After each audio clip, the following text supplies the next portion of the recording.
नमस्कार विद्यार्थी मित्रांनो. तर आज एक नवीन ऑपॉर्च्युनिटी तुमच्यासाठी घेऊन आलेलो आहे. पंजाब नॅशनल बँक जे आहे त्या बँकेमध्ये एलबीओ लोकल बँक ऑफिसर अशी एक नवीन पोस्ट जी आहे त्या पोस्टसाठी एलबीओ स्थानिक बँक अधिकारी ही नवीन भरती जी आहे ती आलेली आहे. या माध्यमातून 545 पदांसाठी ही भरती आहे आणि यामध्ये साधारण जर आपण बघितलं महाराष्ट्राला सगळ्यात जास्त पद म्हणजे 67 पद जे आहे ते देण्यात आलेलं आहे. त्यामुळं खूप चांगली ऑपॉर्च्युनिटी आहे. बँकिंग मध्ये करिअर करणाऱ्यांसाठी एक चांगली ऑपॉर्च्युनिटी या ठिकाणी आलेली आहे. सध्या तसंही बघितलं तर भरपूर साऱ्या एक्झाम्स आहेत आणि त्यामध्ये हे अजून ऍडिशनल एक्झाम ही या ठिकाणी आलेली आहे. सगळ्यात महत्वाच्या ज्या डेट्स आहेत, तारखा ज्या आहेत, त्यामध्ये सगळ्यात पहिल्यांदा 20 जुलै 20 जुलै 20 जुलै पासून म्हणजे आजपासूनच फॉर्म भरायला सुरुवात झालेली आहे. अर्ज करण्याची शेवटची तारीख आहे 9 ऑगस्ट 2026 आणि ऑनलाईन जी काही टेस्ट असणार आहे ऑगस्ट किंवा सप्टेंबरच्या मंथ मध्ये जी आहे ती ह्या एक्झाम येणार आहे. म्हणजे साधारण आपल्याला 1.5 महिन्याचा वेळ जो आहे तो साधारण मिळतोय. ऑगस्टच्या शेवटी शेवटी किंवा सप्टेंबरच्या स्टार्टिंगला एक्झाम होऊ शकते. साधारण हे पद नेमकं काय असतं? लोकल बँक ऑफिसर, स्थानिक बँक अधिकारी म्हणजे नेमकं काय असतं? जसं की आपल्याला प्रोबेशनरी ऑफिसर माहिती असेल, पीओ. पीओ सारखेच एक पोस्ट, फक्त त्याच्यामध्ये क्लर्क आणि पीओ यांच्यामध्ये म्हटलं तर लोकल बँक ऑफिसर हा एक असा असा व्यक्ती असतो की जो क्लरिकल पेक्षा थोडंसं जास्त काम आणि पीओ पेक्षा थोडं कमी काम असं आपण म्हणू शकतो. आणि ही जी पोस्ट असते ह्या पोस्टमध्ये विशेष लक्षात ठेवण्यासारखं अर्ज कोण करू शकतं? जर समजा तुमचं ग्रॅज्युएशन कंप्लीट आहे, कोणत्या पण शाखेतील पदवीधर मान्यता प्राप्त विद्यापीठातून जर ग्रॅज्युएट झालेले असाल तर तुम्ही याला अप्लाय करू शकता. 9 ऑगस्ट 2026च्या अगोदर तुमचा निकाल हा तुमच्या हातामध्ये आलेला पाहिजे आणि साधारण तारीख जी आहे डेट जन्म जो असेल वय जे आहे ते 20 ते 30 या वयोगटातलं पाहिजे आणि SC ST साठी 5 वर्ष, ओबीसी साठी 3 वर्ष एक्सटेन्शन देण्यात आलेलं आहे. म्हणजेच जिथं 30 आहे त्याच्याऐवजी 35 वर्ष वय असेल तरी चालेल SC किंवा ST साठी आणि ओबीसी असेल तर 33 वर्ष आणि फिजिकली हँडिकॅप असेल तर त्या केसमध्ये 10 वर्षांची सवलत मिळते. ठीक आहे. या व्यतिरिक्त जर मी म्हटलं समजा या व्यतिरिक्त जर आपण कन्सिडर केलं, हा एक महत्वाचा मुद्दा. यामध्ये व्यावसायिक अनुभव आणि भाषा तुमचा एक्सपिरियन्स या ठिकाणी कंपल्सरी आहे. फ्रेशर लोक अप्लाय करू शकत नाही. एक्सपिरियन्स तुमचा किमान 1 वर्षाचा अनुभव असणं कंपल्सरी आहे. अनुसूचित वाणिज्यिक बँक म्हणजेच शेड्युल्ड कमर्शियल ज्या बँक असतात त्या, प्रादेशिक ग्रामीण बँका, क्लर्क असेल किंवा अधिकारी असेल या पदावर अनुभव असणारे जे काय आहेत ते कॅन्डिडेट हा फॉर्म भरू शकता. तर बऱ्याच जणांना कन्फ्युजन असते नेमकं कोणत्या टाईपचा अनुभव पाहिजे. तर ज्या शेड्युल्ड बँक आहेत, कमर्शियल बँक आहेत किंवा एनबीएफसी च्या ऐवजी एनबीएफसी यावेळेस त्याच्यामध्ये दिलेलं नाहीये, पण बाकीच्या ज्या आहेत त्या कमर्शियल बँका किंवा ग्रामीण बँका किंवा क्लर्क किंवा अधिकारी म्हणून ह्या पदावर त्यांनी काम केलेलं असलं पाहिजे. आणि विशेष म्हणजे स्थानिक भाषा जी काय असेल ती भाषा तुम्हाला आली पाहिजे. म्हणजे तुम्ही तेलुगू, तमिळ जर साऊथ मधनं फॉर्म भरत असाल तर तिकडची जी लोकल लँग्वेज आहे ती तुम्हाला येणं कंपल्सरी आहे. तुम्ही महाराष्ट्रात फॉर्म भरत असाल तर त्या केसमध्ये मराठी भाषेचं ज्ञान असणं तुम्हाला कंपल्सरी आहे. तर 10वी किंवा 12वी मध्ये मराठी विषय नसेल तर अशा उमेदवारांना स्थानिक भाषा प्रावीण्य चाचणी द्यावी लागेल. Local language proficiency test. जर तुम्हाला 10वीला किंवा 12वीला मराठी हा सब्जेक्ट होता, अशा केसमध्ये तुम्हाला या टेस्टची गरज नाही. पण हे नसेल तर मग त्या केसमध्ये ही लँग्वेज टेस्ट बनते. यानुसार जर आपण बघितलं निवड प्रक्रियेचे 4 विशेष टप्पे असणार आहेत. 4 महत्वाचे पिलर्स असणार आहेत. सगळ्यात पहिलं ऑनलाईन एक्झाम होणार आहे, रिटन एक्झाम असणार आहे ऑनलाईन. त्यानंतर डॉक्युमेंट व्हेरिफिकेशन होईल, स्कॅनिंग होईल.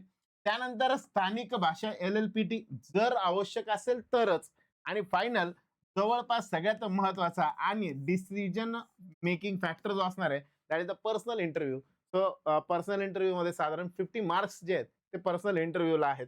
तर या पद्धतीने जर म्हटलं तर असे 4 टप्पे यामध्ये बनतात. नेमकं परीक्षेचं स्वरूप काय असतं? मग जो फर्स्ट फेज आहे, त्या फर्स्ट फेज मध्ये एक्झाम होणार आहे.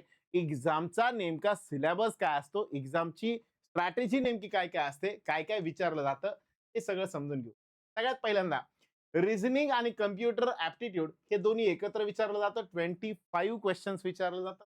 यासाठी टोटल मार्क्स आपल्याला 25 असतात आणि सोबत सोबत त्याच्यासाठी वेळ दिला जातो साधारण 35 मिनिट्सचा वेळ भरपूर आहे इकडे. त्यानंतर डेटा अनालिसिस आणि इंटरप्रिटेशन.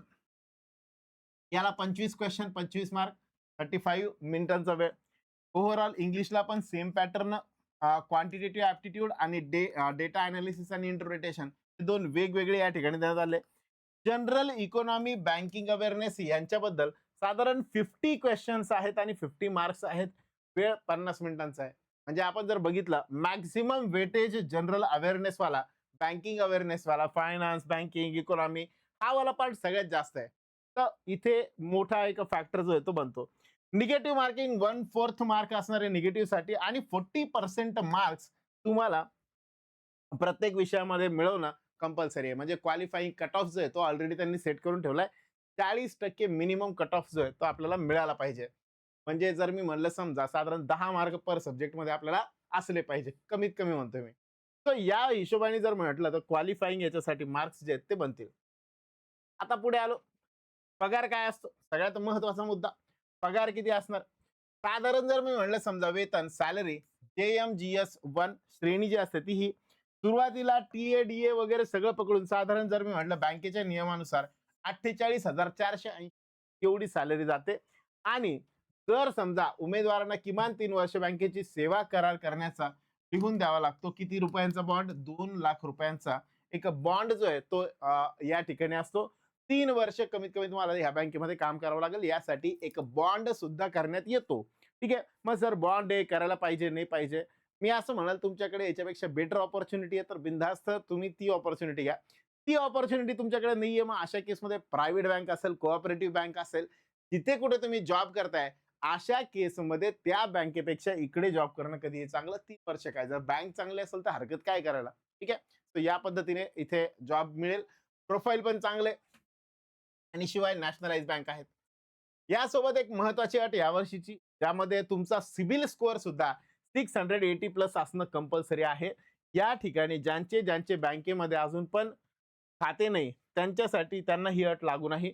पण जर स्कोअर अपडेट नसेल तर बँकेकडून NOC आणणे आवश्यक राहील. ठीक आहे. जर समजा तुम्ही अकाउंटच ओपन केलेलं नाहीये, कधी लोन घेतलेलं नाही, काहीच नाही, बँकेत अकाउंट पण नाही, मग अशा लोकांना NOC आणणं किंवा त्या लोकांसाठी जे 680 प्लस स्कोअर असणं हे मॅन्डेटरी आहे, महत्वाचं आहे. आता साहजिक आहे जर तुम्ही बँकेत जॉब करताय तुम्हाला 1 वर्षाचा अनुभव आहे तर तुमच्याकडे ते सर्टिफिकेट असणं आणि 680 प्लस स्कोअर असणं कंपल्सरी. अर्ज कसा करावा? काय करायचंय? याच्यासाठी फीस साधारण मी म्हटलं समजा application fees SC, ST, PWBD साठी साधारण ₹60 ते ₹59 फीस आहे. ₹1180 शुल्क प्लस GST इकडे बाकीच्यांसाठी आणि अधिकृत वेबसाईट या ठिकाणी दिलेली आहे. अर्जाची लिंक सुद्धा मी डिस्क्रिप्शन बॉक्समध्ये टाकलेली आहे. 9 ऑगस्टला तुम्ही लास्ट डेट आहे तोपर्यंत याला अप्लाय करू शकता. आणि LBO यासाठीचे स्पेशल इंग्लिश सब्जेक्ट जर कन्सिडर केला तर इंग्लिश सब्जेक्ट साठीची एक बॅच सुद्धा याच्यामध्ये रेकॉर्डेड बॅच जी आहे त्याचा ऍक्सेस सुद्धा तुम्हाला याच्यात मिळेल. यासाठी तुम्हाला फक्त इंग्लिश पिटारा हे जे आपलं ॲप आहे ते डाउनलोड करा. ॲप डाउनलोड केल्यानंतर त्यात तुम्हाला बॅचेस दिसतील आणि त्या बॅचेसमध्ये तुम्ही जी LBO साठी जी स्पेशल बॅच आहे एक्सपिरियन्स लोकांसाठी बॅच तुम्ही घेऊ शकता. Okay. Thank you very much. Good day to all of you.